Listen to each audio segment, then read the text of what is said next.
বৈষম্য বিরোধী ছাত্র আন্দোলন ও জাতীয় নাগরিক কমিটির নেতৃত্বে একটি নতুন রাজনৈতিক দল আত্মপ্রকাশ করতে যাচ্ছে। সংগঠনটির নেতারা জানিয়েছেন, রাজপথের লড়াই ও সংগ্রামের মাধ্যমে তাদের নতুন দলটি গড়ে উঠবে, যা কোনো ধরনের কিংস পার্টি নয়।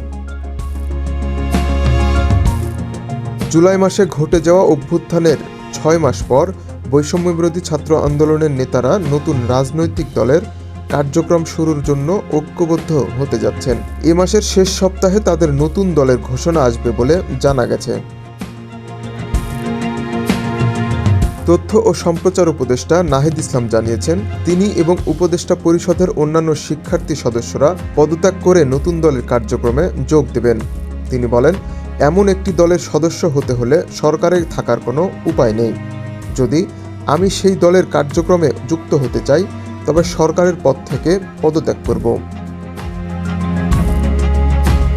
তিনি আরও জানান, দলের কার্যক্রমের জন্য শিগগিরই চূড়ান্ত সিদ্ধান্ত জানানো হবে।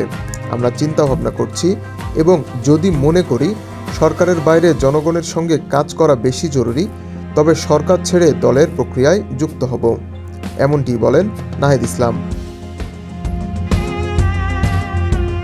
নতুন দলটি দাবি করেছে, এটি পরিবারতন্ত্রবিহীন একটি সংগঠন হবে এবং সব সিদ্ধান্ত গণতান্ত্রিকভাবে নেওয়া হবে। দলটির নেতাকর্মীরা নিজেদের মধ্যে সমালোচনাকে স্বাগত জানাতে প্রস্তুত। শুরুর দিকে আহ্বায়ক কমিটির মাধ্যমে দলের কার্যক্রম পরিচালিত হবে।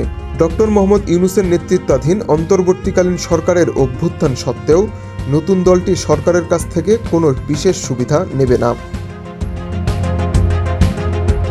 তারা তাদের কার্যক্রম চালিয়ে যাবে এবং সামাজিক অবহেলিত জনগণের মুখপাত্র হিসেবে কাজ করবে। তবে বৈষম্য বিরোধী ছাত্র আন্দোলন ও জাতীয় নাগরিক কমিটির কার্যক্রম সরকারকে চাপ সৃষ্টি করার জন্য আগের মতো চলবে বলে জানা যায়।